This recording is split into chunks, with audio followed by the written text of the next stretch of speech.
আসসালামু আলাইকুম রহমতুল্লাহি ওয়া বারাকাতুহু। আলহামদুলিল্লাহ, কাছের বা দূরের দেশ বা প্রবাস থেকে যারা আমার ভিডিও দেখেন সবাইকে জানাচ্ছি আন্তরিক শুভেচ্ছা মোবারক। আলহামদুলিল্লাহ, মাত্র অল্প দিনের জন্য দেশে গিয়েছিলাম। আলহামদুলিল্লাহ, আবার ছুটি শেষে আল্লাহ তাআলার মেহেরবানিতে অপেক্ষা বা নিরাপদের সাথে গন্তব্যস্থলে পৌঁছে দিয়েছেন। আলহামদুলিল্লাহ। তো ভিডিও করার উদ্দেশ্য এটাই, আমরা যেন সদা সর্বদা সুখে দুঃখে আল্লাহ তাআলাকে স্মরণ রাখি এবং আমাদের প্রত্যেকটা কাজের শুরুতে জন্য আমরা নিয়ত সহি রাখি।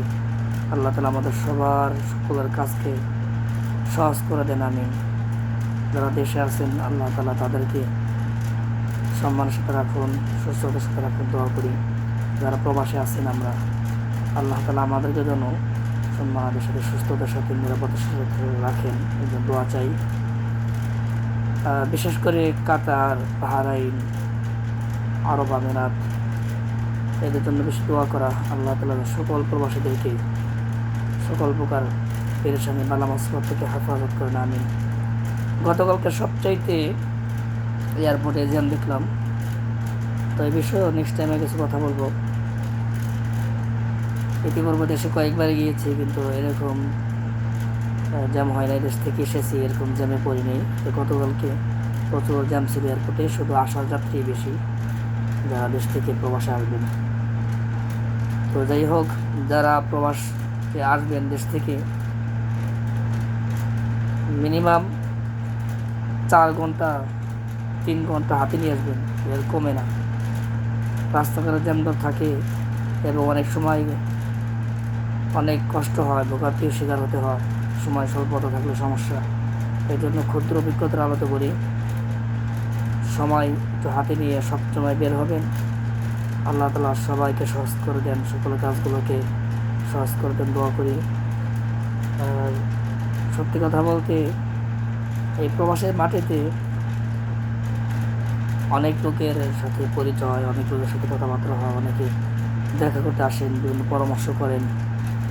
আমি ছোট মানুষ হিসেবে ক্ষুদ্র অভিজ্ঞতার আলোতে যতটুকু পারি চেষ্টা করি সৎ পরামর্শ দেবার জন্য, তাকে যার যার তকদিরে যা আছে তা পাবেনি। তো আমার চেষ্টা, মানুষকে যদি একটু ভালো পরামর্শ দিয়ে উপকার করা যায়।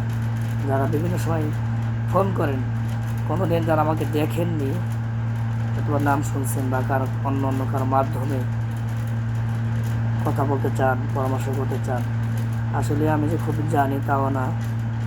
আমি ততটুকু জানি অতটুকু অবগত করার চেষ্টা করি। আর সবসময় বড় কথা হচ্ছে, কথা দিয়ে পারি, কাজ দিয়ে পারি, ততটুকু চেষ্টা করা যায়। যেটা প্রবাস, সবাই এখানে টাকা কামাইতে আসছেন, সবাই টাকা কামানোর জন্য এখানে আসা। তো সেই টাকার জন্য সঠিকভাবে কামাই করতে পারি আমরা সকলেই, এবং প্রত্যেকে যেন আমরা নিজেদের প্রতি যত্নবান হই, শারীরিক মানসিক কাজের প্রতি সব দিক দিয়ে আমরা গুরুত্ব দিই। আগে নিজে ভালো থাকলে অপরকে ভালো রাখা যাবে। নিজে একে ভালো থাকতে হবে এবং তার পাশাপাশি অন্যদেরকেও ভালো রাখার চেষ্টা করতে হবে। আল্লাহ তাআলা সবার জন্য সব কিছু সহজ করে দেন। আমিন। আসসালামু আলাইকুম ওয়া রাহমাতুল্লাহ।